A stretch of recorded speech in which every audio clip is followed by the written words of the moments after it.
इतिहास की वो घटना जिसे आज भी दुनिया में सबसे बड़े फ्लाइट क्रैश हादसे के रूप में जाना जाता है। कैसे साक्षात मौत के सामने होते हुए भी पायलट और क्रू मेंबर ने आखिरी सांस तक की कोशिश। जापान एयर फ्लाइट के साथ किस गलती की वजह से हुआ ये हादसा, जानेंगे अपनी आज की इस वीडियो में। 2 जून 1978 जापान का एटामी एयरपोर्ट फ्लाइट JA8119 नाम से रजिस्टर्ड बोइंग 747 प्लेन लैंडिंग करते वक्त दुर्घटनाग्रस्त हो गया, जिसके पीछे वाला हिस्सा काफी डैमेज हो गया। हालांकि मेंटेनेंस के बाद फ्लाइट ने सफल उड़ान पूरी की, लेकिन मेंटेनेंस में हुई चूक की वजह से इसके पीछे के हिस्से की प्रेशर बल्क हेड में दरार पड़ने लगी थी।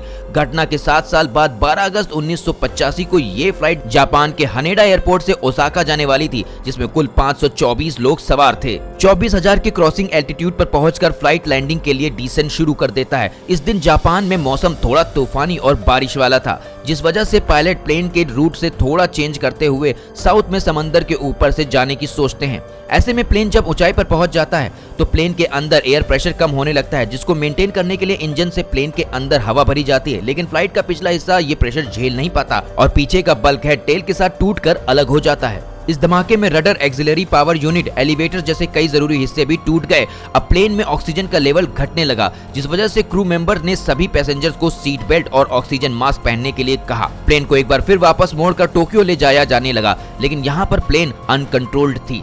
इधर बिना ऑक्सीजन मास्क के पायलट भी हाइपोक्सिया का शिकार होते जा रहे थे, जो एक मेडिकल कंडीशन होती है जिसमें ऑक्सीजन की कमी से लोगों के सोचने समझने की क्षमता खत्म होने लगती है और वो बेहोश होने लगते हैं। फ्लाइट को कैसे भी करके थोड़ा नीचे ले जाने की कोशिश करी जाती है ताकि वहां बिना ऑक्सीजन मास्क के भी सांस लिया जा सके, क्योंकि फ्लाइट में ऑक्सीजन की मात्रा भी लिमिटेड ही होती है, जिससे 15 से 20 मिनट ही ऑक्सीजन की कमी को पूरा किया जा सकता है। यहाँ पर प्लेन को नीचे लाने के लिए लैंडिंग गियर का इस्तेमाल किया जाता है, लेकिन इससे ड्रैग फोर्स की वजह से प्लेन रोलिंग मोशन करने लगता है, जिसे कंट्रोल करना पायलट के लिए एक नया चैलेंज था। फिर भी इंजन थ्रस्ट को कम और ज्यादा करके पायलट जैसे तैसे प्लेन को नीचे लाने की कोशिश कर रहे थे, जिससे प्लेन थोड़ी सीधी पोजीशन में आ गया था।